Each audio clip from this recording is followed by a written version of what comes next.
Okay, everybody, it's time for a really big philosophical question. I'm talking big. This is not idle dinner conversation about relationships with slugs or how you know someone's talking BS. This is big. You ready? Get ready. Here it comes, guys.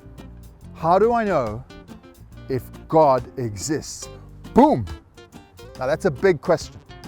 That's so big that people get really uptight about it. And that's a pity because, the problem is, you've got religious people on the one hand who say, well, I believe in God, therefore God must exist. And you've got atheists on the other who say, well, I don't believe in God, therefore God doesn't exist. That's called circular reasoning. It's just convincing yourself in what you believe from the start. Why don't we just calm down, step back a little bit, and think? Now, to answer that question, let's go back to about 1200, the Middle Ages. St. Thomas of Aquinas, famous theologian. In other words, theology meaning the study of religion. Now, St. Thomas came up with 5 proofs for God's existence. And these are known as the Quinque Viae. In other words, the 5 ways. Here they go. Number 1, motion. Have a look at that ant walking along a blade of grass, or the pretty fish cutting through the sea. Look at this lizard creeping its way across the bark of a tree. What makes it move?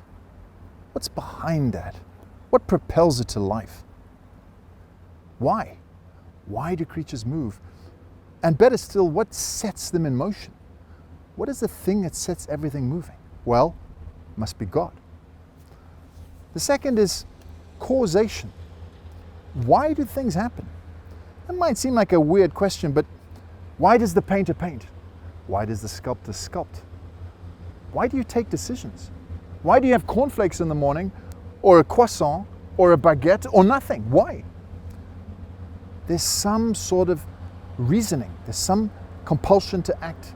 There's some causal force acting on you that must be outside of you, that's bigger than you. It's God.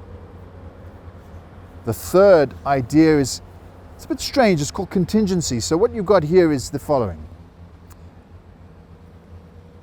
Is everything possible?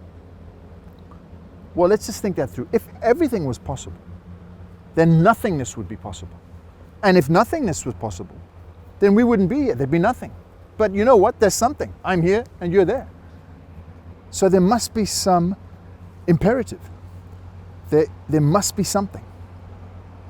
And that ultimate necessity, that ultimate cause for all necessity is God. Otherwise there would be nothing. The fourth one is called degrees of perfection.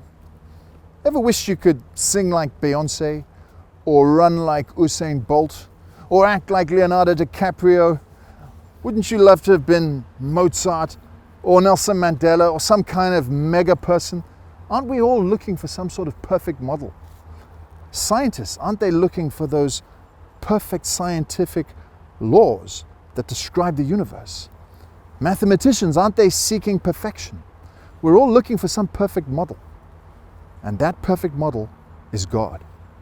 And the last one of these 5 ways, it's the fact that natural bodies move, planets. Why is it that planets are moving?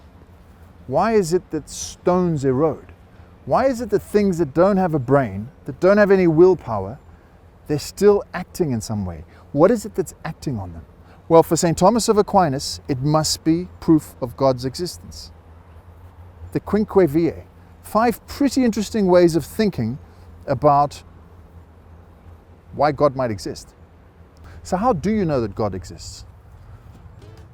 You're going to have to figure that out for yourself. But don't close your mind too quickly and read St. Thomas of Aquinas.